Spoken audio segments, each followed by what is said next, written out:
సోమనాథ ఆశ్రమం వనస్థలిపురం హైదరాబాద్లో మొన్న జరిగిన మహామృత్యుంజయ యాగం, అక్షరలక్ష మహాయజ్ఞం మరియు పాదుకాభిషేకములు మరియు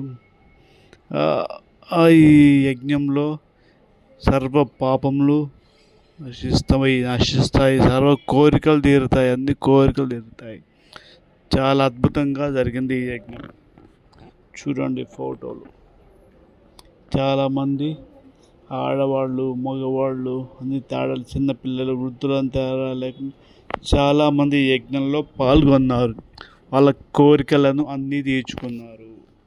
సర్వ పాపములను, శాపములను హరింపజేసే ఈ యజ్ఞం క్షేత్రంలో లేదా ఆశ్రమంలో చాలా అద్భుతంగా జరిగింది.